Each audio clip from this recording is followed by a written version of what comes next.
মক্কার যারা গণক ছিল তারা জিন দিয়ে গণনার কাজ করত। জিনদেরকে উপরে পাঠাতো, ফেরেশতারা কি কনভারসেশন করে এগুলো শুনে আসতো, এগুলো এসে গণকদেরকে বলতো, গণকরা এগুলো বলে বলে মক্কায় বিভিন্ন ধরনের সংশয় তৈরি করতো। কিন্তু যখন কোরআন নাজিল হওয়া শুরু হলো, আকাশের নিরাপত্তা জোরদার করা হলো, এখন আর জিনারা উপরে যেতে পারে না। উপরে গেলে আগুনের গোলা ছোড়া হয় ওদের গায়ে। এবার জিনারা একটা মিটিং বসলো, তারা বলতেছে ঘটনা কি, আগে তো অনেক ফেরেশতাদের কথা শুনে এসে গণকদের বলে দিতে পারতাম, এখন তো এই সুযোগটা নাই, ঘটনা কি, হোয়াট হ্যাপেন?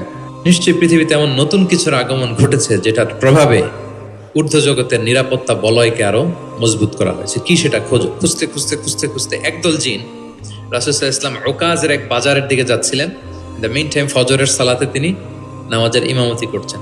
ওই সময়ে একদল জিন পাশ দিয়ে যাচ্ছিল। হঠাৎ তারা দাঁড়িয়ে থমকে দাঁড়ালো, দেখে যে আল্লাহ রাসূল সাল্লাল্লাহু আলাইহি ওয়াসাল্লাম কোরআন তেলাওয়াত করছেন। এই কোরআনের বাণী তারা কখনো শুনে নাই। তারা শুনে অবাক, এবং এই তথ্য নিয়ে জিনদের সর্দারের কাছে যেয়ে বলল, ঘটনা তো এটার কারণে এখন আকাশের নিরাপত্তা বেশি, আমরা আর উপরে যেতে পারি না। তারা যেয়ে বলল যে আমরা ঈমান এনে ফেলছি ওই নবীর উপর, ইন্না সামি'না কুরআনান আজাবা ইয়াহদি ইলা রুশদি ফাআমান্না বিহি। তারা বলল যে আমরা কি আজীব কোরআন শুনে আসলাম, যেটা সত্যের এবং হেদায়েতের দিকে পথ দেখায়, এবং ওয়ালান নুশরিকা বিরাব্বিনা আহাদা, আমাদের রবের সাথে আমরা শিরক করব না, আমরা আর মুশরিক থাকবো না, আমরা ঈমান এনে ফেললাম। তাহলে আল্লাহ রাসূল সাল্লাল্লাহু আলাইহি সাল্লামের সুমধুর কণ্ঠের তেলাওয়াত শুনে শুধু মানুষ নয়, বরং জিনেরাও ইসলাম ধর্ম গ্রহণ করেছে। এখন প্রিয় নবীজি কিভাবে তেলাওয়াত করতেন আমরা শুনি। আমরা তো রমাদানে তেলাওয়াত করতেছি আলহামদুলিল্লাহ। আচ্ছা, আল্লাহ রাসূল সাল্লাল্লাহু আলাইহি ওয়া সাল্লাম তারতিলের সাথে তেলাওয়াত করতেন। তারতিল, ওয়ারাত্তিলিল কুরআনা তারতিলা, তোমরা তারতিলের সাথে তেলাওয়াত করো। তারতিলের মধ্যে দুইটা জিনিস থাকতে হয়, এক হচ্ছে ধীরে ধীরে, দুই হচ্ছে স্পষ্টভাবে। রিপিট, আবারও বলছি, তারতিল হচ্ছে ধীরে ধীরে পড়বেন, আবার স্পষ্ট, তখন এটা তারতিল হবে। আমাদের বাংলাদেশে আলহামদুলিল্লাহ 1 দশক ধরে আমি বলে এসেছি যে তারাবির সালাতে খুব ধীরে পড়তে হবে, কোরআনের হক আদায় করে তারতিলের সাথে। আলহামদুলিল্লাহ অনেক বলার পরে এখন অনেক মসজিদে আলহামদুলিল্লাহ মসজিদ কমিটি সচেতন হয়েছে, ভালো কারীরা, হাফেজরা তারা খুব ধীরস্থির ভাবে পড়ায়। তারপরেও গ্রাম বাংলায় বা অনেক এলাকার মসজিদে এখনো এমনভাবে কোরআন তেলাওয়াত করা হয় দ্রুত খতম দেওয়ার জন্য, এটা কোরআনের সাথে এক প্রকার বেয়াদবি হয়ে যায়। ইভেন মালয়েশিয়াতে অথবা ইন্দোনেশিয়াতে কোনো এক জায়গায় আমি একটা ভিডিও দেখলাম যে এমন ভাবে রুকুর উপরে সেজদা, আল্লাহু আকবার, সামি আল্লাহ, মানে 30 সেকেন্ডসে 2 রাকাত শেষ। আল্লাহ রাসূল সাল্লাল্লাহু আলাইহি ওয়াসাল্লাম 2 রাকাত পড়তে তাহাজ্জুদের নামাজে কত সময় নিতেন আমরা একটু দেখব। এইভাবে কিন্তু কোরআন তেলাওয়াত করতে নিষেধ করা হয়েছে, কারণ আল্লাহ বলেছেন ওয়ারাত্তিলিল কুরআনা তারতিলা, কোরআনটা তারতিলের সাথে তোমরা তেলাওয়াত করবে। আল্লাহ রাসূল সাল্লাল্লাহু আলাইহি ওয়াসাল্লাম এভাবেই পড়তেন, ধীরে ধীরে স্পষ্টভাবে। ইয়ামুদ্দু বিহা সাওতাহু মাদ্দান, টেনে টেনে পড়তেন। আলহামদুলিল্লাহি রাব্বিল আলামিন, এই দেখেন টেনে পড়লাম। আর রহমানির রহিম মালিকি ইয়াউমিদ্দিন, টানতেছি না? ইয়ামুদ্দু বিহা সাওতাহু মাদ্দান, টেনে টেনে পড়তেন। ইউকাত্তিউ কিরাআতাহু আয়াতান আয়াতান, প্রত্যেক আয়াত শেষে থামতেন, পজ দিতেন। This is called tartil, ওয়ারাত্তিলিল কুরআনা তারতিলা। আনাস রাদিয়াল্লাহু তাআলা আনহু বলতেন, রুব্বা কারিন লিল কুরআন ওয়াল কুরআনু ইয়ালআনুহু, কোরআনের অনেক তেলাওয়াতকারী আছে, তেলাওয়াতে সওয়াবের বিপরীতে লানত পায়।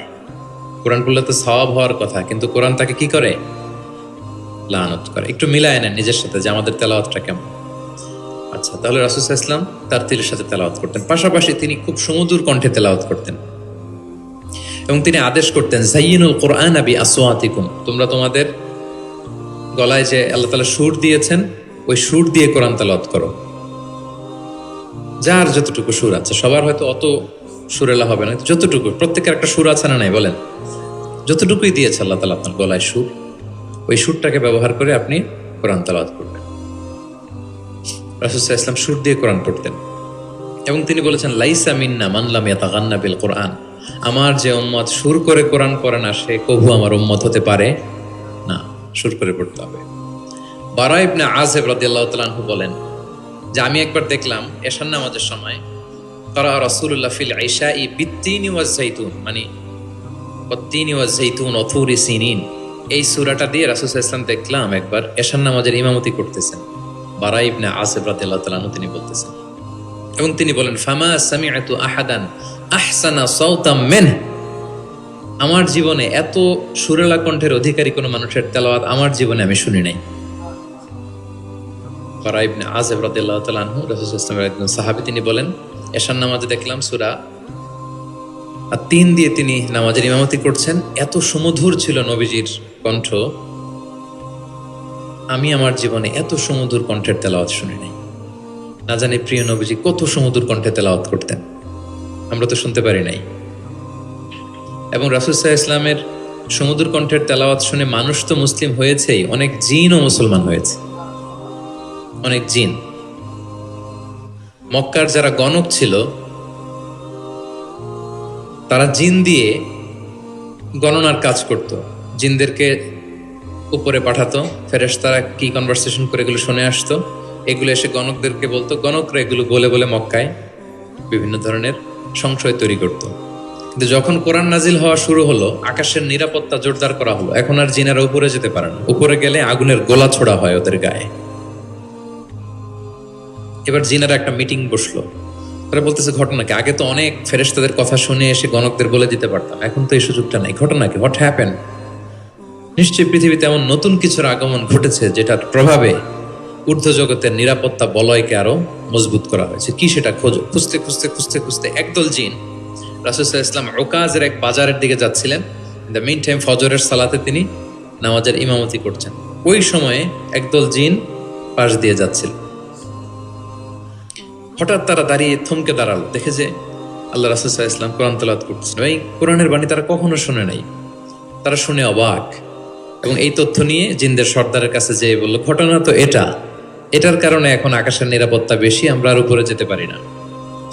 তারা যেয়ে বলল যে আমরা ঈমান এনে ফেলছি ওই নবীর উপর, ইন্না সামি'না কুরআনান আজাবা ইয়াহদি ইলা রুশদি ফাআমান্না বিহ। তারা বলল যে আমরা কি আজীব কোরআন শুনে আসলাম, যেটা সত্যের এবং হেদায়েতের দিকে পথ দেখায়, এবং ওয়ালান নুশরিকা বিরাব্বিনা আহাদা, আমাদের রবের সাথে আমরা শিরক করব না, আমরা আর মুশরিক থাকবো না, আমরা ঈমান এনে ফেললাম।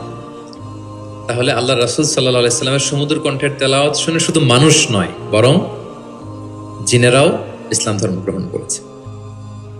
আল্লাহ রাসূল সাল্লাল্লাহু আলাইহি ওয়াসাল্লাম তেলাওয়াতের মাঝখানে মাঝে মাঝে খুব কান্না করতেন, বিশেষ করে রাতের নামাজে কান্না ভেজা কণ্ঠে তেলাওয়াত করতেন। আমরা কি করি? অর্থই তো বুঝতে পারতেছি না, কোথায় কাঁদবো আর কোথায় একটু আনন্দ পাবো। দেখবেন যে কাবা ঘরের ইমামরা যখন জান্নাতের আয়াত আসে, একটা ভিন্ন মাকামে পড়ে, যে মাকামের মধ্যে একটা খুশি প্রাণবন্ত একটা ভাব। আবার জাহান্নামের আযাবের আয়াত যখন আসে তখন কান্নার মাকামে পড়ে, এবং এমন ভাবে ডুকরে ডুকরে কাঁদে, মুসল্লিরাও কাঁদে।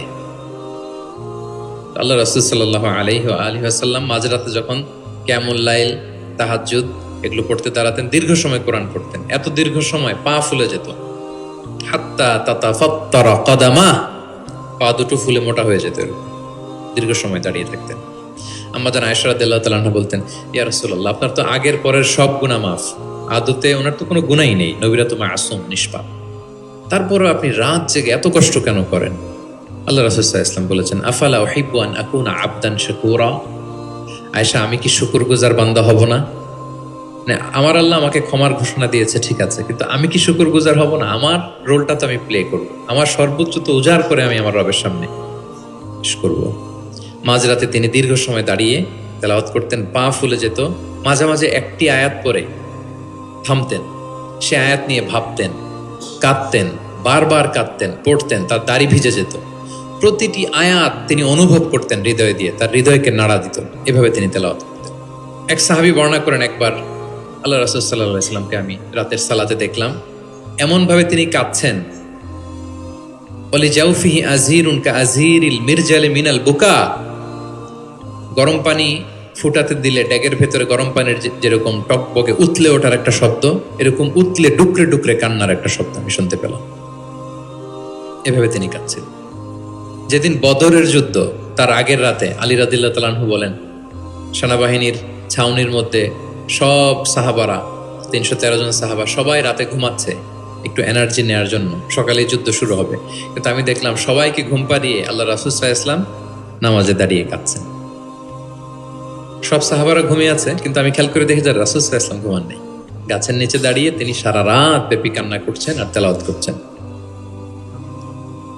এভাবে তিনি কোরআনকে ফিল করতেন।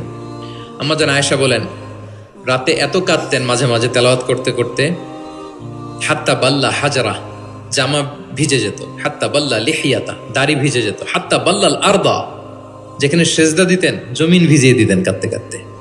এবং রাতের সালাতে দীর্ঘ তেলাওয়াত করতেন। কিন্তু জামাতের নামাজ আবার অপেক্ষাকৃত সংক্ষিপ্ত করতেন, এটা সুন্নাহ। কারণ জামাতের নামাজ তো আর আমি একা পড়ছি না, আমার পেছনে অসুস্থ, বয়স্ক, সিনিয়র সিটিজেন, মুসাফির, ট্রাভেলার অনেকে থাকতে পারে। জামাতের সুযোগ পেলে আপনি শর্টকাট করবেন, মিনিমাম স্ট্যান্ডার্ডে শেষ করে দেবেন। কিন্তু একা যখন নামাজের সুযোগ পাবেন, আপনার নফল নামাজ, আপনার কিয়ামুল লাইল, তখন কি করবেন? ফালিউ তৌবিল মাশা, যত লম্বা মনে চায়। আমরা ভুল করি অনেকে, একা একা নামাজ পড়ার সময় তাড়াহুড়ো করে ফেলি। ইমামতির সুযোগ পাইছি তখন বিশাল লম্বা কেরাত, অপোজিট, মানে ভুল করে ফেলছি আমরা। এটা করব না। আমার এই ছোট্ট ভিডিওটা আমি আমার সোশ্যাল মিডিয়া হ্যান্ডেলে শেয়ার করেছিলাম। দেখলাম যে বাংলাদেশে শিক্ষিত সচেতন লোকজন অনেক অ্যাপ্রিসিয়েট করেছে। অনেক সময় এমন হয় যে প্রচন্ড রোদ, জুমার সালাতে পাঁচতলা মসজিদ ভরে, বারান্দা, রাস্তার মধ্যে। আমার অনেক সময় এমন হয়েছে যে সফরে আমি ফ্লাইট ধরবো, রাস্তায় জুমাতে আমি অংশগ্রহণ করেছি। প্রচন্ড রৌদ্র, দাঁড়ানো যায় না, আবার ঝড় বৃষ্টি। তো এতগুলো মানুষ যে এখানে নামাজ পড়বে, এখানে যদি আপনি লম্বা কেরাত পড়েন তাহলে তো কষ্ট হয়ে যাবে মানুষের। একবার আল্লাহ রাসূল সাল্লাল্লাহু আলাইহি ওয়াসাল্লাম নামাজ একটু বেশি ছোট করে ফেললেন, সংক্ষিপ্ত করে। সাহাবারা বললেন, ইয়া রাসূলুল্লাহ, এত তাড়াতাড়ি নামাজ শেষ করলেন, এত তাড়াতাড়ি তো করতে দেখি না। তখন রাসূল সাল্লাল্লাহু আলাইহি ওয়াসাল্লাম বললেন, আমি যখন নামাজে ছিলাম, উইমেন প্রেয়ার্স এরিয়া, যেটা মানে মদিনার নারীরা তো পেছনে দাঁড়াতো, তিনি বললেন ওখান থেকে আমি একটা ছোট্ট বাচ্চার কান্নার আওয়াজ শুনতে পেলাম। আমার মনে হচ্ছিল এই বাচ্চাটাকে সামলাতে বাচ্চাটার মায়ের বড্ড কষ্ট হয়ে যাচ্ছে, ওই মায়ের যাতে একটু কষ্ট কম হয় এজন্য নামাজটা আমি একটু শর্ট করে দিয়েছি। দেখেন, মানে অন্যের প্রতি সহানুভূতি এটা আমাদের মধ্যে নাই, যে আমার ভাইয়ের একটু সুবিধা হোক, আমার বোনদের একটু সুবিধা হোক, আমার কমিউনিটির একটু সুবিধা হোক, এইটা আমরা ফিল করি না। তিনি যখন একা সালাত পড়তেন অনেক লম্বা, কিন্তু জামাতের সালাতে তিনি সংক্ষিপ্ত সালাত আদায় করতেন। কত লম্বা? হুযায়ফা ইবনুল ইয়ামান রাদিয়াল্লাহু তাআলা আনহু, নাম শুনেছেন ওনার? হুযায়ফা মদিনার গোয়েন্দা বিভাগের প্রধান ছিলেন, হেড অফ ডিটেকটিভ ব্রাঞ্চ, আল্লাহ রাসূল সাল্লাল্লাহু আলাইহি ওয়াসাল্লামের গোয়েন্দা বিভাগের প্রধান। উনি এমন কিছু কথা কাউকে বলতেন না, কিন্তু শুধু হুযায়ফাকে বলতেন। মদিনায় মোট কতজন মুনাফিক ছিল আল্লাহ রাসূল সাল্লাল্লাহু আলাইহি ওয়াসাল্লাম জানতেন, কাউকে বলেননি, শুধু হুযায়ফাকে বলেছিলেন। এজন্য ওমরে ফারুক রাদিয়াল্লাহু তাআলা আনহু যখন খলিফা, তিনি যখন দেখতেন কেউ মারা যেত, হুট করে ইমামতি করতে যেতেন না, আগে দেখতেন যে ওই কাতারে হুযায়ফা আছে কিনা। যদি দেখতেন যে হুযায়ফা আছে, উনি ইমামতি করতেন। হুযায়ফাকে এদিকে না দেখলে অন্য কাউকে দায়িত্ব দিয়ে দিতেন।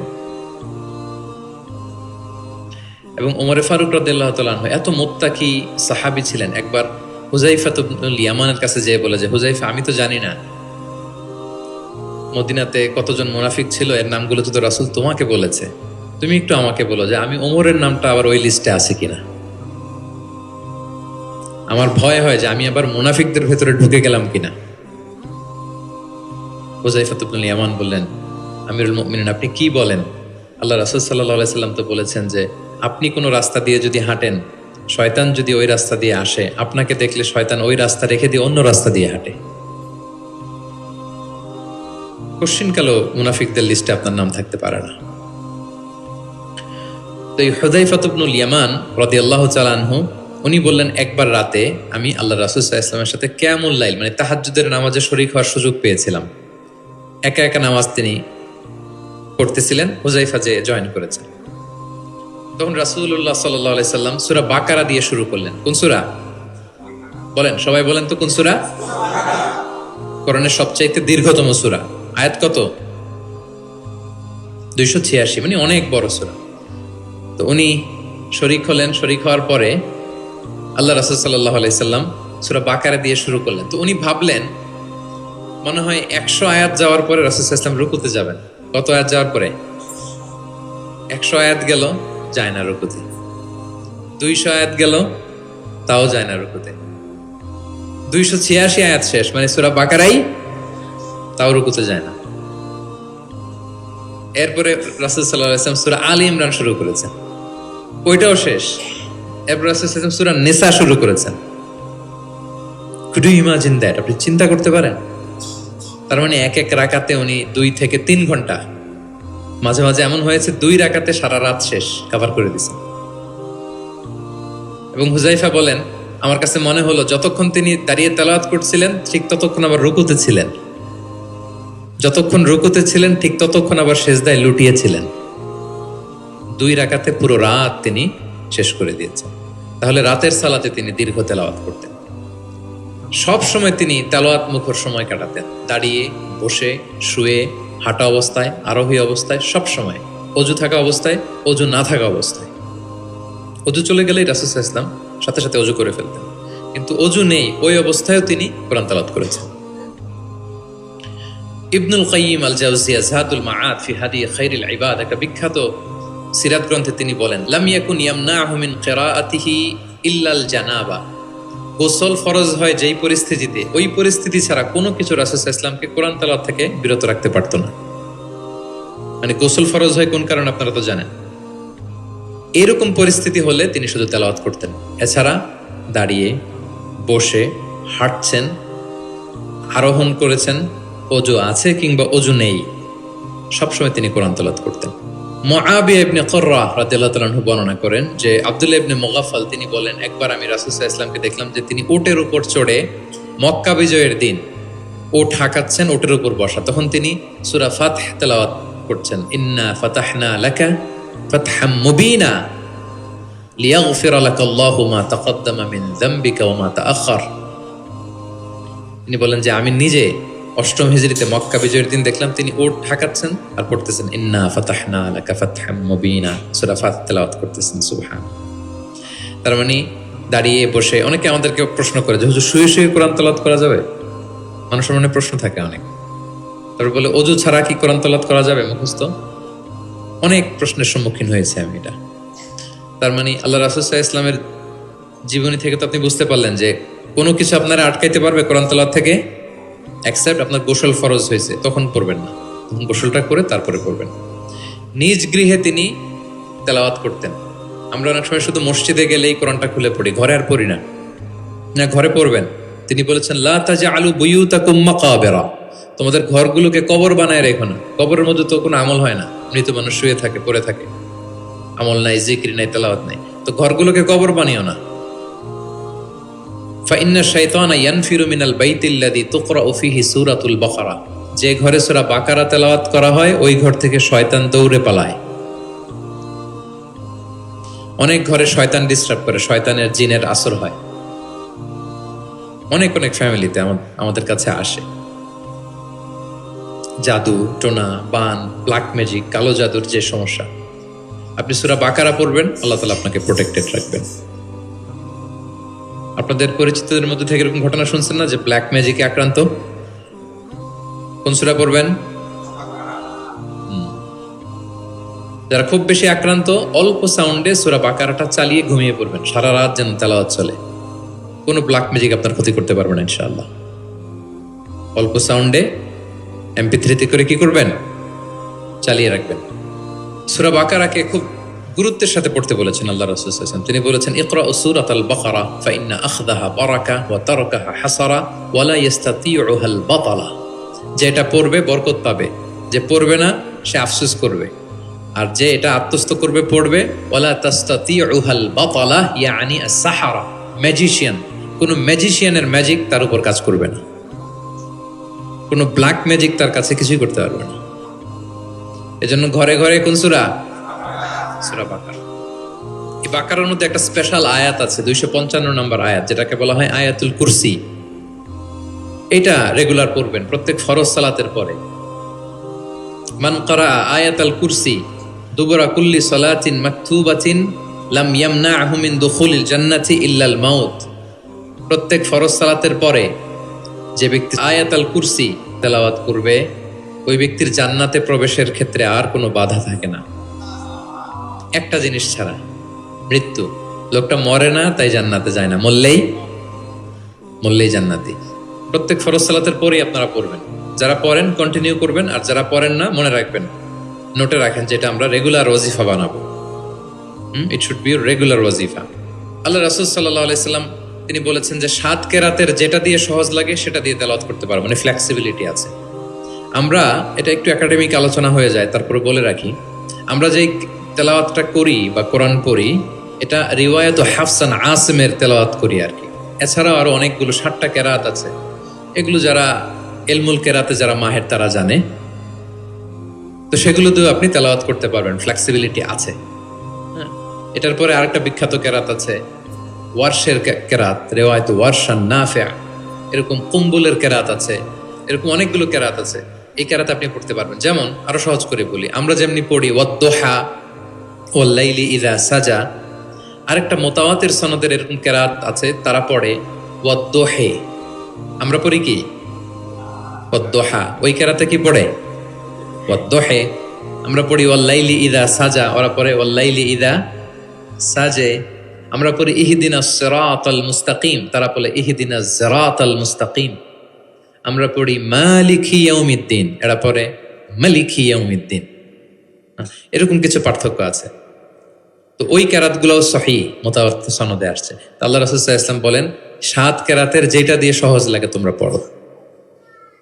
যেমন বাংলা ভাষা একটার মধ্যে আঞ্চলিকতা আছে না, নোয়াখালীর এরাও বাংলা বলে কিন্তু একটু ভিন্ন, সিলেটের ভাইরা একটু ভিন্ন, চট্টগ্রামের এরা বাংলাইতে বলে নাকি, চট্টগ্রামের লোকেরা কোন ভাষায় কথা বলে, ফার্সিতে, বাংলা, কিন্তু আপনি হয়তো বুঝবেন না, এমন এমন শব্দ আপনি বুঝবেন না, কিন্তু তারা প্রত্যেকেই বাংলা বলে। তো একই আরবির মধ্যেও অনেক আঞ্চলিকতা আছে।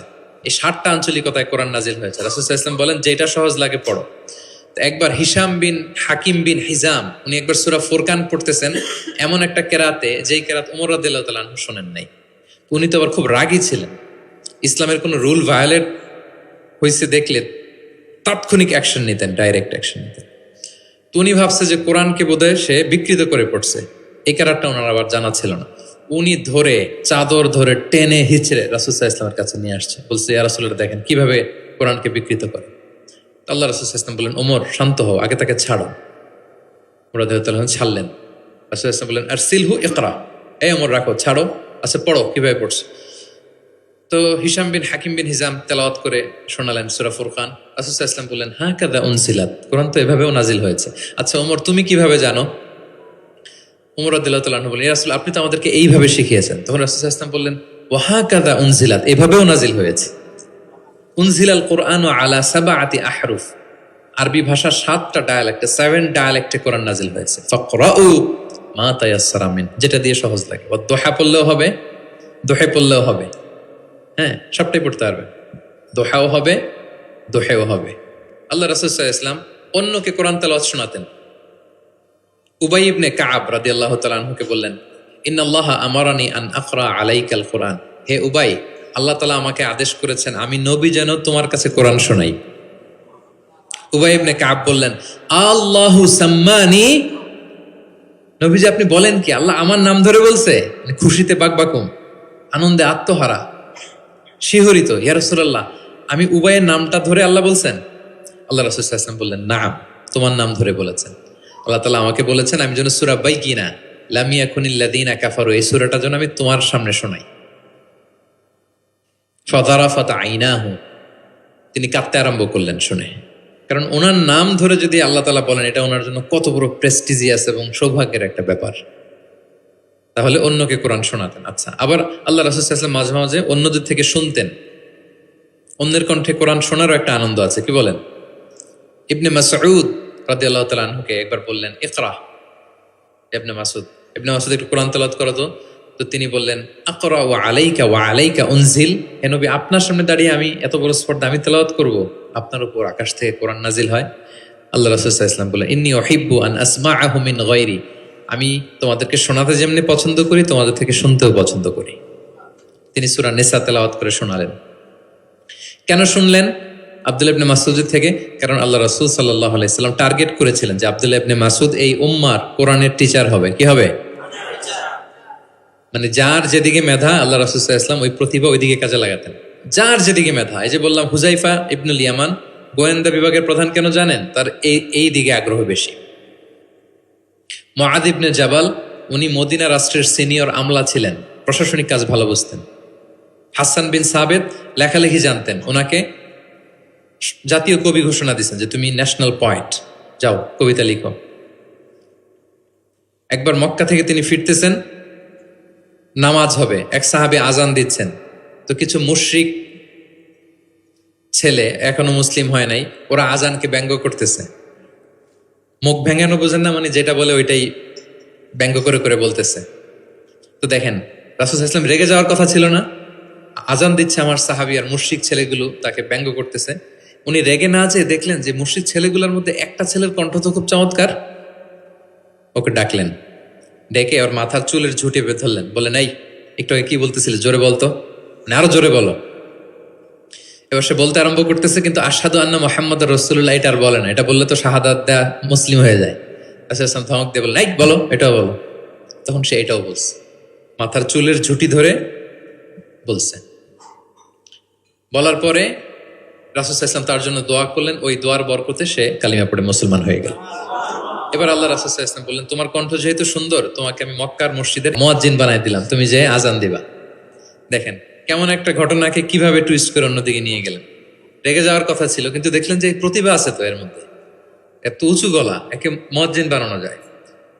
তিনি হয়ে গেলেন বাইতুল্লাহর মুয়াজ্জিন। এবং ওই যে মুশরিক থাকা অবস্থায় ওনার মাথার চুলের ঝুঁটি ধরে রাসূল সাল্লাল্লাহু আলাইহি ওয়াসাল্লাম বলছেন, এই আজান দাও। ওই যে রাসূল সাল্লাল্লাহু আলাইহি ওয়াসাল্লামের বরকতের হাত মাথার চুলে লেগেছিল, উনি মৃত্যুর আগ পর্যন্ত ওই চুলগুলো আর কাটেন নাই কোনোদিন। উনি এদিকে চুল কাটতেন, এদিকে কাটতেন, এদিকে কাটতেন, সামনের চুল কাটতেন না। যখন জিজ্ঞেস করা হতো আপনি এরকম হেয়ার কাট কেন আপনার, বলতেছে আমি মুশরিক অবস্থায় আমার প্রিয় নবীজি আমার মাথার চুলের ঝুঁটি ধরে আমাকে আজানের তালিম দিয়েছিলেন, ওনার বরকতময় হাতের ছোঁয়া আমার এই চুলে লেগেছে, আমি চাই এই চুলগুলো সাথে নিয়ে আমি কবরে যাব।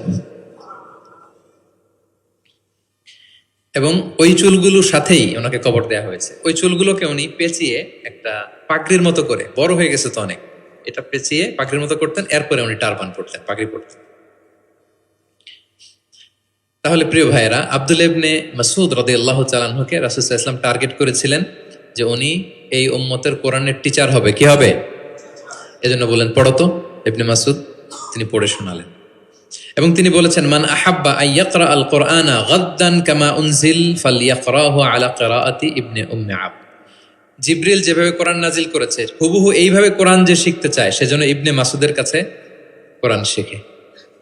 সাহাবারা ইবনে মাসউদ রাদিয়াল্লাহু তাআলা আনহুর কাছে এভাবে কোরআন শিখতেন। তাহলে দেখেন, কোরআন অন্যকে শোনাতেন, অন্যদের থেকে শুনতেন, এবং কোরআন যারা শিখে এবং শেখায় তাদেরকে তিনি শ্রেষ্ঠ বলে ঘোষণা দিয়েছেন, খায়রুকুম মান তাআল্লামাল কুরআনা ওয়া আল্লামা। যে কোরআন শেখে এবং শেখায় সে তোমাদের মাঝে শ্রেষ্ঠ। আপনি যদি শিখেন, লজ্জার কিছু নাই যে বয়স আমার 40 হয়ে গেছে, 50 হয়ে গেছে, আমি তো পারি না। না, এটা আপনার জন্য সৌভাগ্যের, it's a blessing, you are lucky, it's an honour.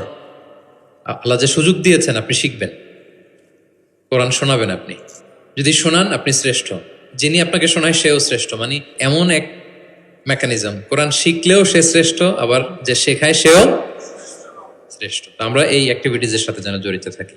এবং কারো সুন্দর কণ্ঠ দেখলে আল্লাহ রাসূল সাল্লাল্লাহু আলাইহি ওয়াসাল্লাম প্রশংসা করতেন। আবু মুসা আল-আশআরী রাদিয়াল্লাহু তাআলা আনহু একবার মসজিদে নববীতে তেলাওয়াত করতেছিলেন, আল্লাহ রাসূল সাল্লাল্লাহু আলাইহি ওয়াসাল্লাম পাশ দিয়ে যাচ্ছেন। আরেক বর্ণনা আছে ওনার ঘরে তেলাওয়াত করতেছিলেন, উনি রাতে ওনার বাসার পাশ দিয়ে যাচ্ছেন। হঠাৎ কান লাগিয়ে শুনলেন এত সুন্দর গলা, তিনি বুঝতে পারলেন এটা আমার আবু মুসা আল-আশআরীর কণ্ঠ। তো সকালবেলা ফজরের পরে আবু মুসাকে ডেকে বললেন, আবু মুসা, লাকাদ উতিতা মিজমারান মিন মাযহামিরি আলি দাউদ। দাউদ নবীর গলায় আল্লাহ যে সুরের ঝংকার দিয়েছেন, এই উম্মতের মধ্যে তোমার গলায় আল্লাহ সে সুরের লহরী ঢেলে দিয়েছেন। তাও মুসা বলে, ইয়া রাসূলুল্লাহ, আমি তো কখনো আপনার সামনে তেলাওয়াত করিনি, আপনি কি করে বুঝলেন? তো রাসূল সাল্লাল্লাহু আলাইহি ওয়াসাল্লাম বললেন, গত রাতে তোমার ঘরের পাশ দিয়ে যাচ্ছি, তোমার তেলাওয়াত শুনে আমি থমকে দাঁড়িয়েছি, যতক্ষণ পড়েছো আমি শুনেছি। আবু মুসা আল-আশআরী তো অবাক হলেন, বললেন, ইয়া রাসূলুল্লাহ, আপনি দাঁড়িয়ে আমার তেলাওয়াত শুনেছেন, এটা যদি জানতাম আমি যে আরো কত সুর করে পড়তাম, আমি যে আরো কত সুর দিয়ে পড়তাম, ফজর পর্যন্ত পড়তাম। দাউদ আলাইহিস সালাম নবীদের মধ্যে সবচেয়ে সুরেলা গলার নবী ছিলেন। ওনার উপরে জাবুর কিতাব নাজিল হয়েছিল। আকাবা একটা উপসাগর আছে জর্ডানে, আমি এবার জর্ডান ভিজিটে দেখে এসেছি। আকাবা উপসাগরের তীরে বসে তিনি যখন জাবুর তেলাওয়াত করতেন, আকাবা উপসাগরের মাছগুলো সব চলে আসতো তেলাওয়াত শুনতে, এত সুর ছিল ওনার গলায়। তো নবী আলাইহিস সালাম বলেন যে দাউদ নবীর গলায় যে সুর দিছে, আমার সাহাবীদের মধ্যে আল্লাহ তোমার গলায় সেই সুর ঢুকাই দিছে। সুবহানাল্লাহ। তো নবী যদি প্রশংসা করে একজন সাহাবীর তেলাওয়াতের, ওনার কেমন লাগবে বলেন তো? হ্যাঁ, ভালো লাগবে। তিনি তেলাওয়াতের প্রশংসা করতেন এভাবে। তিনি রমাদানে সবচেয়ে বেশি তেলাওয়াত করতেন, যে সময়টা আমরা কাটাচ্ছি। আমরা কোন মাস কাটাচ্ছি এখন? সাইয়্যিদুশ শুহুর, 12 মাসের মধ্যে শ্রেষ্ঠতম মাস। এই মাসে সবচেয়ে তেলাওয়াত করতেন। আম্মা জান আয়েশা রাদিয়াল্লাহু তাআলা আনহা বলেন, লা আ'লামু রাসূলুল্লাহি সাল্লাল্লাহু আলাইহি ওয়াসাল্লামা ক্বরাআল কুরআনা কুল্লাহু ফি লাইলাতিন ক্বাত্তু গায়রা রমাদান। রমজান ছাড়া কোনো মাসে মানে এক রাতে পুরো কোরআন পড়ে ফেলছেন এরকম আমি দেখিনি, শুধু রমাদানেই দেখেছি এত তেলাওয়াত করতে। এবং বছরব্যাপী যা নাজিল হতো আল্লাহ রাসূল সাল্লাল্লাহু আলাইহি সাল্লাম রমাদানে সেটা রিভাইজ করতেন। এবং রমাদানের প্রতি রাতে জিবরিল আলাইহিস সালামের সাথে রাসূল সাল্লাল্লাহু আলাইহি ওয়াসাল্লামের মিটিং হতো প্রতি রাতে। তার মানে 30 দিনে কয়টা মিটিং? 30টা মিটিং। কি হতো এই মিটিংয়ে? সারা বছর যা নাজিল হয়েছে রাসূল সাল্লাল্লাহু আলাইহি ওয়াসাল্লাম জিবরিল আলাইহিস সালামকে সেটা শোনাতেন, আবার জিবরিল আলাইহিস সালাম রাসূল সাল্লাল্লাহু আলাইহি ওয়াসাল্লামকে শোনাতেন, দুই পক্ষ থেকে। আর যে বছর আল্লাহ রাসূল সাল্লাল্লাহু আলাইহি ওয়াসাল্লাম ইন্তেকাল করেছিলেন ওই বছর পুরো কোরআনটা দুইবার জিবরিল আলাইহিস সালাম আল্লাহ রাসূল সাল্লাল্লাহু আলাইহি ওয়াসাল্লামকে শুনিয়েছেন, আবার আল্লাহ রাসূল সাল্লাল্লাহু আলাইহি ওয়াসাল্লাম দুইবার জিবরিল আলাইহিস সালামকে শুনিয়েছেন। আজকে থেকে নিয়ত করেন, আমরা শোনাবো। আপনি ভাবিকে শোনাবেন, ভাবি আপনাকে শোনাবে, আপনি আপনার মেয়েকে শোনাবেন, আপনার মেয়ে আপনাকে শোনাবে, যে সূরাটাই পারেন। ঘরটা একটা কোরআনময় ফ্যামিলি হবে আমাদের ফ্যামিলিটা, কি বলেন? এরকম বরকতময় ফ্যামিলি আমরা চাই না? এবং সাহাবাদেরকে উদ্বুদ্ধ করতেন বিভিন্ন সূরার ফজিলতের কথা বলে বলে, যে এটা এই সূরা পড়ো, এই ফজিলত। একবার উবাই ইবনে কাব রাদিয়াল্লাহু তাআলা আনহুকে বললেন, আতুহিব্বু আন উআল্লিমাকা সূরাতান লাম ইয়ানজিল ফিত তাওরাত ওয়ালাল ইনজিল ওয়ালা জাবুর। হে উবাই, তুমি কি চাও যে আমি তোমাকে এমন একটা সূরা শিখাবো যেটার মতো মর্যাদাপূর্ণ সূরা তাওরাতেও নাই, ইনজিলেও নাই, জাবুরেও নাই, কোথাও নাই, এত মর্যাদাপূর্ণ? তিনি বললেন, বালা ইয়া রাসূল, অবশ্যই শিখাবেন। তখন আল্লাহ রাসূল সাল্লাল্লাহু আলাইহি ওয়াসাল্লাম বলেন, সেই সূরাটা তুমি নিজেই জানো। সেটা কি? সেটা হচ্ছে কাইফা তাকরাউ ফিস সালাত। তুমি নামাজে কোন সূরা পড়ো, মানে কোন সূরা ছাড়া নামাজ হয় না, বলেন তো? সূরা ফাতিহা। আল্লাহ রাসূল সাল্লাল্লাহু আলাইহি ওয়াসাল্লাম বললেন, এই সূরা ফাতিহা এটা যেন তেন কোনো সূরা নয়, এর মতো মর্যাদাপূর্ণ সূরা তাওরাত, জাবুর, ইনজিল কোথাও আসেনি। ইন্নাহা লাহিয়া সাবউল মাসানি ওয়াল কুরআনুল আযীম। এটা নিত্য পাঠনীয় সপ্তবাক্য সূরা ফাতিহায়। মোট কয়টা বাক্য? 7টা। সবাই বলেন কয়টা? এটাকে বলে সাবউল মাসানি, মানে সব সময় পড়া হয় এমন 7টা বাক্য। ওয়ালাকাদ আতাইনাকা সাবআম মিনাল মাসানি ওয়াল কুরআনুল আযীম। এটা সব সময় পড়তে হয়। আবু হুরায়রা রাদিয়াল্লাহু তাআলা আনহু বলেন যে আল্লাহ রাসূল সাল্লাল্লাহু আলাইহি ওয়াসাল্লাম একবার আমাদেরকে উৎসাহ দিয়ে বললেন যে একটা সূরা আছে, এই সূরার 30টা আয়াত। এই সূরা যদি কেউ তেলাওয়াত করে, এই সূরা কিয়ামতের দিন এই তেলাওয়াতকারীর পক্ষে আল্লাহর কাছে সুপারিশ করবে, এমনকি তর্ক করবে যতক্ষণ না আল্লাহ তাআলা তেলাওয়াতকারীকে জান্নাতি হিসেবে ঘোষণা না দেয়। বলেন তো কোন সূরা এটা? সূরা মুলক। অনেক মানুষ, আলহামদুলিল্লাহ শতাধিক মানুষ দেশে বিদেশে এয়ারপোর্টে আমাকে দেখা হইলেই বলে যে শেখ, আপনার সূরা মুলকের তাফসীর শুনে আমি সূরা মুলক মুখস্থ করেছি। আলহামদুলিল্লাহ, আমার সৌভাগ্য। অনেকে বলে যে সাইয়্যিদুল ইস্তিগফার আপনার আলোচনা থেকে শুনে মুখস্থ করেছি। তারপর অনেকে বলেছে যে আস্তাগফিরুল্লাহর আমলটা আপনার আলোচনা থেকে শুনে আমরা অভ্যস্ত হয়েছি। আলহামদুলিল্লাহ, এটা অভ্যাস করবেন। সূরা মুলক তেলাওয়াত করবেন। কয় আয়াত সূরা মুলকে? এক মাসে কয় দিন? প্রতিদিন যদি একটা আয়াত মুখস্থ করেন 30 দিনে সূরা মুলক হয়ে যাবে না? কঠিন? বেশি কঠিন? করবেন। এভাবে ফজিলতের কথা বলে আল্লাহ রাসূল সাল্লাল্লাহু আলাইহি ওয়াসাল্লাম সাহাবাদেরকে উদ্বুদ্ধ করতেন।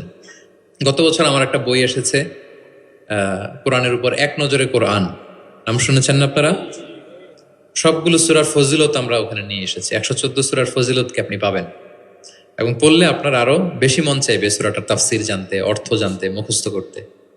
এই সূরার ফজিলত কি, সূরার মূল আলোচনা কি, এই সূরা নাজিলের প্রেক্ষাপট কি, এর মধ্যে লেসন কি, মেজর থিম কি, আমি যেভাবে তাফসীর করে আপনাদেরকে শোনাই ওইভাবেই সহজ করে করে প্রত্যেকটা সূরা 5 থেকে 6 পৃষ্ঠায় কভার, যত বড় সূরা হোক একেবারে সামারি নিয়ে এসেছি। যাদের সংগ্রহে আছে এই রমাদানে পড়বেন, খুব সহজ মনে হবে। যে সূরাটার অনুবাদ করতে মনে চায়, আগে এক নজরে কোরআন থেকে একবার রিভাইজ দিয়ে নেবেন, অনুবাদটা সহজ মনে হবে। যে সূরাটার তাফসির জানতে মনে চায় আগে এক নজরে কোরআন থেকে একবার পড়ে নেবেন, একেবারে ক্রিস্টাল ক্লিয়ার, সহজ হয়ে যাবে। দাজ্জালের ফিতনা থেকে বাঁচতে আল্লাহ রাসূল সাল্লাল্লাহু আলাইহি সাল্লাম সূরা কাহাফের প্রথম 10 আয়াত মুখস্থ করতে বলেছেন। আল্লাহ রাসূল সাল্লাল্লাহু আলাইহি সাল্লাম ইরশাদ করেন, মান হাফিদা 10 আয়াতিন মিন আউয়ালি সূরাতিল কাহফি উসিমা মিন ফিতনাতিদ দাজ্জাল। যে সূরা কাহাফের প্রথম 10 আয়াত মুখস্থ করবে সে দাজ্জালের ফিতনা থেকে মুক্ত থাকবে ইনশাআল্লাহ। মুখস্থ করবেন সূরা কাহাফের প্রথম কয় আয়াত? 10 আয়াত। আল্লাহ রাসূল সাল্লাল্লাহু আলাইহি সাল্লাম কোরআনের ব্যাখ্যা করতেন, নিজেই কোরআনের ব্যাখ্যা করতেন, কারণ তার উপরই তো কোরআন নাজিল হয়েছে, তিনিই সবচেয়ে বড় মুফাসসির। আল্লাহ রাসূল সাল্লাল্লাহু আলাইহি সাল্লামের চেয়ে বেশি কোরআনের ব্যাখ্যা আর কি কেউ জানে? ব্যাখ্যা করতেন। একবার তিনি আল্লাযীনা আমানু ওয়ালাম ইয়ালবিসু ঈমানাহুম বিযুলমিন উলাইকা লাহুমুল আমনু ওয়া হুম মুহতাদুন। আর ঈমানের সাথে জুলুমকে মেশায়নি, তাদের জন্য আছে নিরাপত্তা এবং হেদায়েত। সাহাবারা অবাক হলেন যে ইয়া রাসূলুল্লাহ, আমাদের মধ্যে এরকম কে আছে যে ঈমানের সাথে জুলুম মিশায় নাই, মানে ঈমান আনার পরে কোনো পাপ করি নাই, কম বেশি পাপ তো আমাদের হয়েছে, জুলুম তো হয়েছে, তাহলে আমরা কি নিরাপত্তা হেদায়েত পাবো না? তো রাসূল সাল্লাল্লাহু আলাইহি ওয়াসাল্লাম বললেন যে এই জুলুম দ্বারা ওই জুলুম উদ্দেশ্য না, এই জুলুম দ্বারা উদ্দেশ্য হচ্ছে শিরক। এই জুলুম দ্বারা উদ্দেশ্য কি? এই যে ব্যাখ্যা করে দিচ্ছেন, সাহাবীদের ভুল ধারণা ভাঙায় দিচ্ছেন। তিনি বলতেছেন, তোমরা কি লোকমান আলাইহিস সালামের ওই নসিহত পড়ো নাই যে লা তুশরিক বিল্লাহ ইন্না শিরকা লা যুলমুন আযীম? ওনার ছেলেকে বলতেছেন যে বাবা শিরক করো না, শিরিক সবচেয়ে বড় জুলুম। শিরিক সবচেয়ে বড় কি? কারণ এই জুলুমটা মানুষ কার উপর করে? আল্লাহর উপর করে। তাহলে জুলুম মানে হচ্ছে এই আয়াতের মধ্যে শিরক। তাহলে স্বয়ং রাসূলুল্লাহ সাল্লাল্লাহু আলাইহি ওয়াসাল্লাম নিজে ব্যাখ্যা করে দিয়েছেন, সাহাবারা ওনারা ক্লিয়ার হয়ে গেলেন। কোরআনে যারা অধিক পারদর্শী তাদেরকে রাসূল সাল্লাল্লাহু আলাইহি ওয়াসাল্লাম প্রায়োরিটি দিতেন। কি দিতেন? প্রায়োরিটি। আল্লাহ রাসূল সাল্লাল্লাহু আলাইহি ওয়াসাল্লাম বলেছেন, ইয়া উম্মুল কওমা আকরাউহুম লিকিতাবিল্লাহ। একসাথে ধরেন যে অনেকে হয়েছেন, তো ইমামতি করবে কে? আমরা 5 ভাই একসাথে হইছি, নামাজের সময় হয়েছে, ইমামতি কে করবে? হ্যাঁ, যে কোরআন ভালো জানে। আকরাউহুম লিকিতাবিল্লাহ, আল্লাহর কিতাব যে বেশি জানে, বেশি ব্যাখ্যা জানে, বেশি মুখস্থ সে। আচ্ছা, ওয়া ইন কানাত কিরাআতুহুম সাওয়া, যদি তাদের সবার কেরাত সমান হয় তখন রাসূল সাল্লাল্লাহু আলাইহি ওয়াসাল্লাম বলেন ফাইয়া উম্মুহুম আকদামুহুম হিজরাতান, তাহলে যে আগে হিজরত করছে সে, মানে তখন আগে হিজরত, যে আগে হিজরত করেছে তাদের মর্যাদা বেশি ছিল।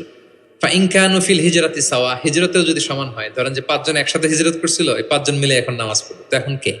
আল্লাহ রাসূল সাল্লাল্লাহু আলাইহি ওয়াসাল্লাম বললেন ফাইয়া উম্মুহুম আকবারুহুম সিন্নান, যার বয়স বেশি সে, যে সিনিয়র সে ইমামতি করবে। তাহলে সবচেয়ে বেশি অগ্রাধিকার কাকে দিলেন? যে কোরআন বেশি জানে। এবং তিনি দোয়া করতেন, আল্লাহ কোরআনকে আমার হৃদয়ের বসন্ত বানিয়ে দেন, আল্লাহ আমার অন্তরের জ্যোতি বানিয়ে দেন, আল্লাহ আমার কষ্ট দূরের কারণ বানিয়ে দেন। এই দোয়াটা মালয়েশিয়াতে তো কুনুতের মধ্যে সবসময় পরে দেখি আমরা, আল্লাহুম্মা জাআলিল কোরআন আল আযীমা রাবিআ কুলুবিনা ওয়া নূরা সুদুরিনা ওয়া জালাআ আহজানিনা ওয়া যাহাবা হুমুমিনা ওয়া গুমুমিনা। শুনছেন না আপনারা? রাসূল সাল্লাল্লাহু আলাইহি ওয়াসাল্লাম যেই ভাষায় বলেছেন সেটা হচ্ছে তাজআলুল কোরআন রাবিআ কলবি, আল্লাহ এই কোরআনকে আপনি আমার অন্তরের বসন্ত বানান, প্রশান্তি বানান। নূরা সদরি, আমার অন্তরের বুকের আলো বানান, হৃদয়ের আলো। আমার দুঃখের অপসারণকারী বানান, আমার দুশ্চিন্তা দূরকারী বানান। এই দোয়াটা আপনারা করবেন। আল্লাহ রাসূল সাল্লাল্লাহু আলাইহি ওয়াসাল্লাম শেষ বয়সে ওনার চেহারায় কিছুটা বার্ধক্যের ছাপ চলে এসেছিল। আবু বকর রাদিয়াল্লাহু তাআলা আনহু একবার জিজ্ঞেস করছিলেন যে ইয়া রাসূলুল্লাহ কদ শিবতা, আপনার চেহারায় কেমন যেন বার্ধক্যের ছাপ চলে আসছে। আল্লাহ রাসূল সাল্লাল্লাহু আলাইহি ওয়াসাল্লামের দাড়ি এবং চুল মিলে, সব মিলে 20টার বেশি চুল পাকে নাই। এক বর্ণনায় এসেছে 17টা, আরেক বর্ণনায় 18টা। মুহাদ্দিসিন একরাম বলেছেন যে এত অল্প কিছু চুলদারি পেকেছিল যে গুনা যেত, গুণে দেখা গেছে 17, 18, সবশেষে যখন বেড়েছে হয়তো 20। যেন মুহাদ্দিসিন একরাম একমত যে ওনার 20টার বেশি চুলদারি পাকে নাই। কোথায় বেশি পাকছে? এইদিকে, এদিকে কয়েকটা পাকছে, নিমদারের এখানে কয়েকটা পাকছে, হাদিসে আছে। আবু বকর রাদিয়াল্লাহু তাআলা আনহু বললেন ইয়া রাসূলুল্লাহ কদ শিবতা, আপনার চেহারায় কেমন যেন বার্ধক্যের ছাপ। তখন আল্লাহ রাসূল সাল্লাল্লাহু আলাইহি ওয়াসাল্লাম বললেন শাইয়াবাতনি হুদ ওয়াল ওয়াকিআ ওয়াল মুরসালাত ওয়া আম্মা ইয়াতাসাআলুন ওয়া ইযা শামসু কুবিরাত। আবু বকর বলো না আর, এই 5টা সূরা আমাকে বার্ধক্যে উপনীত করে দিয়েছে। কারণ এই 5টা সূরার ভিতরে কিয়ামতের বিভীষিকার বর্ণনা এমন ভাবে আল্লাহ তুলে ধরেছেন।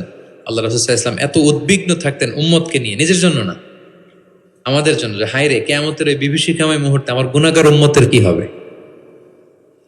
ওই কঠিন পরিস্থিতিতে আমার উম্মতের কি হবে, এটা যখন ভাবতেন, এই 5টা সূরা পড়তেন, কিয়ামতের বিভীষিকাময় এই পরিস্থিতি দৃশ্যায়নের চিন্তা মানুষ পটে, কল্পনা পটে চিন্তা করতে করতে ওনার মধ্যে বার্ধক্যের ছাপ চলে আসছে কোরআন পড়তে পড়তে, উম্মতের চিন্তায়।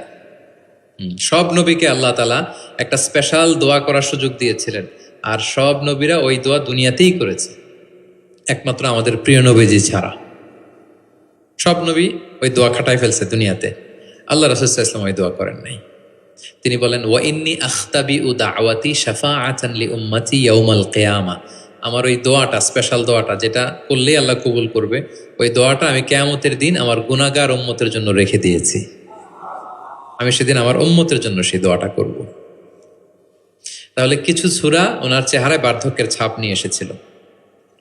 কোরআন হেফজ করার পরে ভুলে যাওয়া, এটা কিন্তু ঠিক না।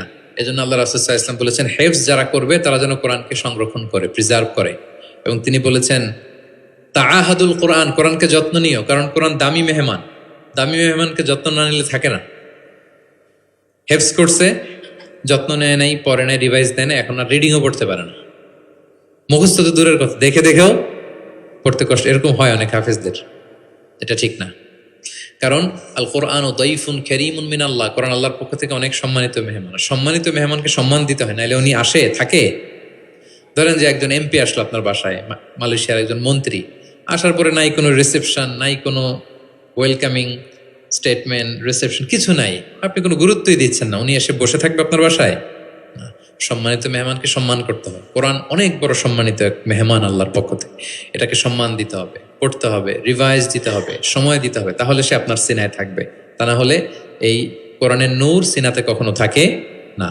তিনি বলেছেন, তাআহাদুল কোরআন, কোরআনকে রিভাইজ করো, ফাইন্নাহু আশাদ্দু তাফাল্লুতান মিনাল ইবলি ফি উকুলিহা।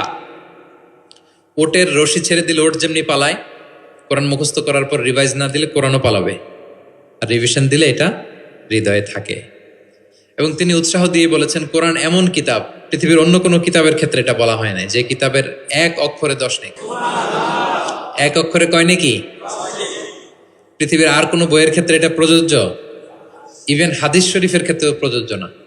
হাদিসের এক অক্ষর পড়লে 10 নেকি, এটা বলে নাই আল্লাহ রাসূল সাল্লাল্লাহু আলাইহি ওয়াসাল্লাম, শুধু কোরআন, শুধু মান কারা হারফান মিন কিতাবিল, এক হরফ যদি কেউ পড়ে, ফালাহু হাসানা ওয়াল হাসানাতু বিআশরি আমসালিহা, 10 নেকি। লা আকুলু আলিফ লাম মিম হারফুন, আল্লাহ রাসূল বলেন সূরা বাকারার শুরুতে যা আছে আলিফ লাম মিম, মনে করেন তিনটা মিললা এক অক্ষর না, বাল আলিফুন হারফুন, আলিফ একটা হরফ, লামুন হারফুন, লাম একটা হরফ, মিমুন হারফুন, মিম এক হরফ। তাহলে আলিফ লাম মিম বললে কয় সওয়াব? 30টা নেকি আল্লাহ তাআলা আমাদের আমলনামায় দিচ্ছেন। অনেকে বলে যে হুজুর পড়তে পারি না, কষ্ট হয়, বয়স হয়ে গেছে 50, 60, এখন তো মুখ দিয়ে আসে না, বলে অনেকে কমপ্লেন করে না। রাসূল সাল্লাল্লাহু আলাইহি ওয়াসাল্লাম তাদেরকে সুসংবাদ দিয়েছেন, বলেছেন যাদের বয়স হয়ে গেছে, ওয়াল্লাযী ইয়াকরাউল কোরআন ওয়া ইয়াতাতাউ ফি, পড়তে গেলে জিহ্বায় আটকায়া যায়, এটাকে আরবিতে বললে ইয়াতাতাউ, মানে গিরা লেগে গেছে, জিহ্বায় আটকে যায়। তো যার আটকে যায়, কষ্ট হয়, যদি সে কোরআন পড়ে, ফালাহু আজরান, তার ডাবল সওয়াব। কোরআন পড়তেছে এটার সওয়াব, ওই যে আটকাইতেছে ওইটার আরেক সওয়াব। কষ্ট হচ্ছে যে, শাকুন আলাইহি লাহু আজরান, তার ডাবল সওয়াব। এবার বলেন, কষ্ট হইলে কি পড়া বন্ধ করে ফেলবেন? তো কি করবেন? আরো চেষ্টা করবো, আরো পড়বো, কারণ প্রতিনিয়ত আল্লাহ তাআলা আমার আমলনামা ভারী করছেন। এবং এই যে কোরআনের মজলিসে হাজির হলে, আল্লাহ রাসূল সাল্লাল্লাহু আলাইহি ওয়াসাল্লাম উৎসাহিত করেছেন যে কোরআনের মজলিসে হাজির হলে কি হয়, ইয়াতলুনা কিতাবাল্লাহ, যেখানে কোরআনের আলোচনা হয়, ওয়া ইয়াতাদারাসুনা বাইনাহুম ইল্লা নাযালাত আলাইহিমুস সাকিনা, প্রশান্তি নেমে আসে, আসমানি প্রশান্তি। আপনি প্রশান্তি ফিল করতেছেন সাকিনা হৃদয়ে? এই যে আজকের এই প্রোগ্রামে আপনি যেটা ফিল করতেছেন, পৃথিবীর কোনো গেট টুগেদার, কোনো ফাংশন, কোনো প্রোগ্রামে কি এই প্রশান্তি আপনি পান? পাইলে বলেন, পাবেন? কোরআনের যে মাজলিস, ওটাতে বসলে একটা আলাদা আসমানি প্রশান্তি। হাফাতহুমুল মালাইকা, ফেরেশতারা ঘিরে রাখে এই প্রোগ্রাম। কি করে? আজকে আপনাদের সিকিউরিটি দিতেছে কারা? পুলিশ, বিশেষ ফোর্স, কারা? ফেরেশতারা, মালাইকাতুল্লাহ। ওয়া যাকারাহুমুল্লাহু ফীমান ইনদাহ, এবং আল্লাহ তাআলা ফেরেশতাদের সামনে গর্ব করে বলে, দেখো আমার বান্দারা আমাকে দেখে নাই, জান্নাত দেখে নাই, জাহান্নাম দেখে নাই, কোরআন পড়ে বিশ্বাস করেই আজকে চলে আসছে, গর্ব করে বলতে থাকে। তখন আল্লাহ বলে যে এই বান্দারা কি চায়, আজকে যা চাবে তাই দিয়ে দেব। যেন ইফতারির পূর্ব মুহূর্তে দোয়া কবুলের একটা মাহেন্দ্রক্ষণ, আমরা যেন এই সময়টাকে কাজে লাগাই, আমরা আল্লাহর কাছে দোয়া করব। আর এত এত ফজিলতের পরেও যারা কোরআন পড়ে নাই তাদের নসিবে কি থাকবে বলেন? আল্লাহ রাসূল সাল্লাল্লাহু আলাইহি ওয়াসাল্লাম তাদের বিরুদ্ধে স্বয়ং মামলা দায়ের করবেন, যার সুপারিশ ছাড়া আমরা জান্নাতের চেহারা দেখব না। ওই নবী তার বিরুদ্ধে দাঁড়াবে। ওয়াকালা রাসূলু ইয়া রাব ইন্না কওমি ইত্তাখাযু হাযাল কুরআনা মাহজুরা। তিনি কিয়ামতের দিন বলবে, আল্লাহ আমার এই উম্মত কোরআনকে পরিত্যক্ত করেছে, ইগনোর করেছে, বর্জন করেছে, পড়ে নাই। বছরের পর বছর গেছে, কোরআনটা হাতে নেয় নাই, কোরআনের একটা পাতা খুলে দেখে নাই। একের পর এক রমাদান সে পেয়েছে, কোরআনকে কোনোদিন সে তেলাওয়াত করে নাই, পাঠ করে নাই। আচ্ছা বলেন, যেই নবীর সুপারিশ ছাড়া আমরা জান্নাতে যাওয়া কল্পনাও করতে পারি না, ওই নবী যদি আপনার বিরুদ্ধে মামলা দায়ের করে, তাহলে তো জান্নাত ফকফকা একেবারে, নাকি? জান্নাতের রাস্তা ক্লিয়ার না? ইম্পসিবল, অসম্ভব। খবরদার প্রিয় ভাইয়ারা, একটু রিভাইজ করেন কোরআনের সাথে আমাদের সম্পর্ক কেমন, প্রিয় নবীজির সম্পর্ক কেমন তো আমরা শুনলাম। আমরা একটু দেখি যে আসলে আমাদের সম্পর্ক কেমন। আমরা নিজেরা শোনাই কিনা অন্যকে, অন্য থেকে শুনি কিনা, রাত্রিবেলা তেলাওয়াত করার সময় কান্না করি কিনা, চেষ্টা করি কিনা, অর্থ পড়ি কিনা, তাফসির পড়ি কিনা, কোরআন অনুযায়ী জীবনটা গড়ি কিনা, আমল করি কিনা, একটু নিজের সাথে নিজে বোঝাপড়া করেন। তাহলে আল্লাহ রাসূল সাল্লাল্লাহু আলাইহি ওয়া আলিহি ওয়াসাল্লাম যেভাবে কোরআনের সাথে নিজের সম্পর্ক করেছেন, আমরাও এইভাবে নিজেদের সাথে কোরআনের সম্পর্ক করতে চাই। কি বলেন? চাই কি চাই না? এই রমাদানে আমাদের সময়গুলো কোরআনময় হোক, আমরা চাই। ধীরস্থির ভাবে পড়বেন। আজকে তো আমরা বললাম কিভাবে পড়বেন, 4G গতিতে নাকি 5G স্পিডে, তার তিলের সাথে স্পষ্টভাবে ধীরে ধীরে। অনেকে কোরআনের খতম তুলতে যায়, কোরআনের খতম দেওয়া ফেলায়, লানত করবে কোরআন তাদের প্রতি। এটা করবেন না আমার প্রিয় ভাই, ধীরস্থির ভাবে তেলাওয়াত করুন, কোরআনের বঙ্গানুবাদ পড়ুন। এক নজরে কোরআন, এটা আমরা তৈরিই করেছি, এরকম বই বাংলা ভাষায় হয় নাই। বাংলায় মাশাআল্লাহ অনেক অনুবাদ হয়েছে আলহামদুলিল্লাহ, অনেক বাংলায় তাফসির হয়েছে আলহামদুলিল্লাহ, কিন্তু কোরআনের সার নির্যাস আসে নাই। ইংরেজিতে আমি পেয়েছি, আরবিতে কিছু বই পেয়েছি, কিন্তু বাংলায় হয় নাই। অনেক সাধনার ফসল এটা, হাতে নিলে বুঝতে পারবেন যে কি শ্রম দেয়া হয়েছে এটাতে, সহজ করে আপনাকে বুঝায় দেওয়া হবে, সেটা পড়বেন। এবং যে সূরাগুলোকে আল্লাহ রাসূল সাল্লাল্লাহু আলাইহি ওয়াসাল্লাম বিশেষভাবে তেলাওয়াত করতে বলেছেন, তেলাওয়াত করবেন। সূরা কাহাফ জুমাবারে তেলাওয়াত করবেন, করেন তো? কোন সূরা? সূরা কাহাফ। ফজরের পরে সূরা ইয়াসিন, ফজরের পরে মাগরিবের পরে ওয়াকিয়া পড়বেন, মাগরিবের পরে এশার পরে সূরা মুলক, এশার পরে রাতে ঘুমোতে যাওয়ার আগে সূরা বাকারার শেষ 2 আয়াত, আমানা রাসূল, করেন। মান ক্বারাআ আয়াতাইন মিন আখিরি সূরাতিল বাকারাতি ফি লাইলাতিন কাফাতা। আল্লাহ নবী বলেন, যে ব্যক্তি রাতে ঘুমোতে যাওয়ার আগে সূরা বাকারার শেষ 2 আয়াত পরে ঘুমাতে যায়, ওই রাতের সেফটি, সিকিউরিটি, প্রোটেকশনের জন্য এই আয়াত 2টাই যথেষ্ট হয়ে যায়। সূরা বাকারার শেষ 2 আয়াত পড়বেন। 3 কুল পড়বেন, 3 কুল। কুল আস-সালাসা, 3 কুল। কুল হুয়াল্লাহু আহাদ, কুল আউযু বিরাব্বিল ফালাক, কুল আউযু বিরাব্বিন নাস। 3 কুল পড়বেন ফজরের পরে, মাগরিবের পরে, বিছানায় ঘুমোতে যাওয়ার আগে। আল্লাহ রাসূল সাল্লাল্লাহু আলাইহি ওয়াসাল্লাম এগুলো পরে হাতে ফু দিতেন, লম্বা একটা ফু দিয়ে সারা শরীরে এরকম মেসেজ করতেন, মাস্তাতা, যতটুকু সম্ভব হয়। তাহলে এটা special protection from your Lord. শয়তানের বিপরীতে, ব্ল্যাক ম্যাজিক, জাদু টোনা বানের বিপরীতে প্রোটেকশন নিলেন কার কাছ থেকে? এই ওজিফাগুলো পালন করবেন। যদি করেন, আপনার জীবন প্রশান্তিময় হবে, আপনার জীবনের সব হতাশা দূর হবে, ডিপ্রেশন দূর হবে, আসমানি প্রশান্তি নেমে আসবে ইনশাআল্লাহ। আল্লাহ তাআলা আমাদের সবাইকে কথাগুলো বোঝার ও আমল করার তৌফিক দান করুক। আমরা পড়ি আমিন।